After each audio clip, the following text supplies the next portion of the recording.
to it. Now, the problem we have had in Anambra State is that for the most part of the Soludo administration, the government has not responded to incidents of crime and criminality, killings, no broadcasts.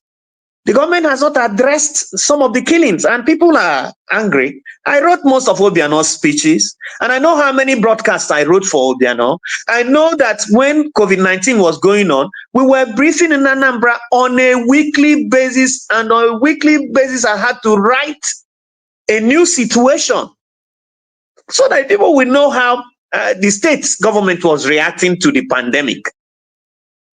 That's how a state works. You don't leave people in the dark, because once you leave too much doubt, too much, gap in communication, then, speculations will take over. And that's why the situation in Anambra seems exaggerated, seems blown out of proportion, because the government is not communicating, it's not telling the people what's going on. A television crew that was headed to Uyo in Akwa Ibom State to cover the Nigerian Super Eagles game was waylaid somewhere between Anambra and Imo State, but the news report claimed that it happened on the Anambra side of the boundary, and there was no official statement.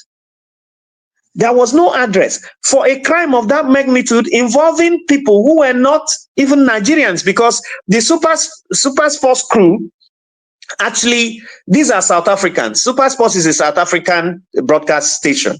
So, and they were going to Uyo to cover an international match.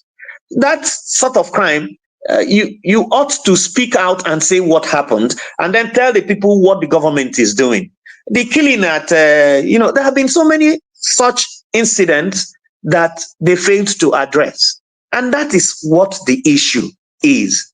Carry the people along, let them know what efforts you are making, let them know how you are responding to challenges that are thrown to you, because when you accepted the mandate that people bestowed on you to think for us, to work for us, to stay awake so that we will sleep peacefully, you should have known that you owe us speech, not silence, at the crucial moments. And that's why we have